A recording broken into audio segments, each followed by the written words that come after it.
Assalamualaikum dan selamat sejahtera. Kami dari Kumpulan 8 akan menyampaikan kempen berkaitan kesedaran buli cyber dalam kalangan belia. Buli bukanlah merupakan isu baru dalam masyarakat di Malaysia maupun di peringkat dunia. Namun begitu, buli cyber merupakan satu gejala buli yang baru muncul setelah berlakunya ledakan teknologi komunikasi pada hari ini. Cyberbully merupakan salah satu tingkah laku yang berlaku dalam media sosial. Secara khususnya, buli cyber didefinisikan sebagai penggunaan komunikasi berasaskan teknologi termasuk telefon selular, email, mesej segera dan jaringan sosial yang bertujuan menimbulkan gangguan atau ugutan terhadap individu melalui mesej atau ekspresi secara dalam talian.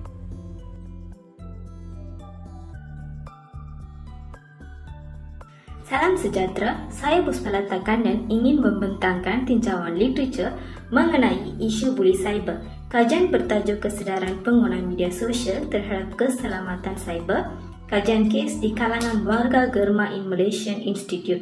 Kehadiran media sosial telah menyumbang kepada ledakan maklumat tanpa sempadan yang turut menjumbang kepada pelbagai risiko yang melibatkan privasi dan keselamatan.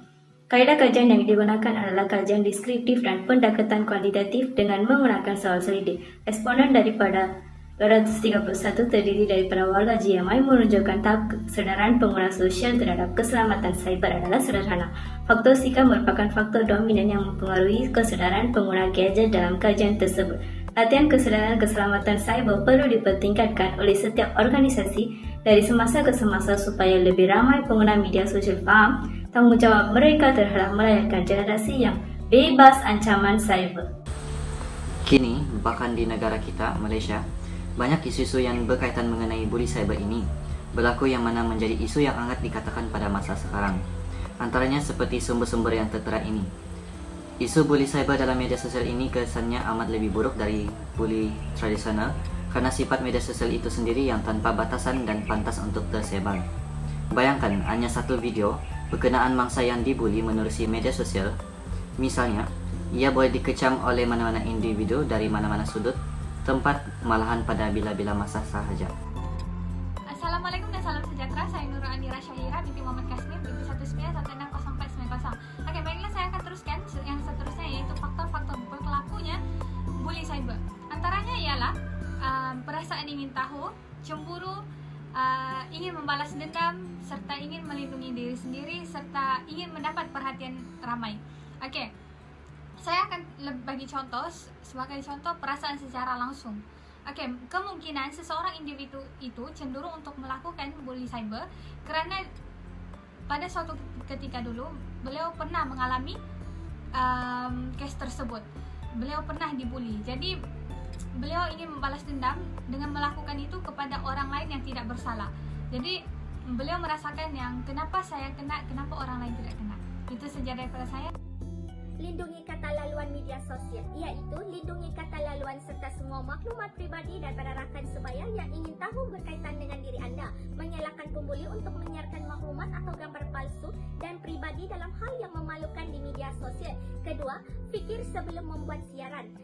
Jangan siarkan apa-apa yang boleh menjejaskan reputasi anda. Orang akan menilai gambar berdasarkan penampilan anda di media sosial. Ketiga, simpan maklumat pribadi. Jangan dedakan butiran yang berkaitan tentang diri anda seperti alamat rumah, nombor telefon, sekolah, nombor kad kredit yang membolehkan pembuli melakukan jenayah cyber. Strategi seterusnya iaitu dengan tingkatkan kesedaran. Lawan pembuli cyber dengan meningkatkan kesedaran. Bersuara menentangnya kepada rakan, keluarga dan siapa saja yang akan mendengar. Pembuli berkembang pesat dengan kuasa kerahsiaan. Meningkatkan kesedaran akan menghilangkan kuasa itu. Seterusnya, simpan bukti beberapa insiden buli cyber yang mungkin melampaui batas daripada keburukan kepada kesalahan jenayah seperti gangguan dan juga ugutan. Kesimpulannya, buli cyber ini sudah tidak asing lagi bagi kita apabila kita sering digemparkan oleh media cetak dan media elektronik mengenai isu bunuh diri yang dilakukan oleh beberapa individu, termasuklah individu-individu yang berpengaruh besar seperti selebriti yang tidak lagi tahan dengan hinaan atau kritikan yang dilakukan oleh masyarakat. Isu seperti ini bukan satu isu yang kecil dan ianya haruslah diambil berat dan bukannya dipandang sepi begitu sahaja. Hal ini kerana buli cyber boleh membunuh seseorang itu secara senyap. Oleh itu, semua pihak haruslah mengambil tanggungjawab masing-masing bagi menangani masalah dan membendung masalah buli cyber ini daripada terus berlaku.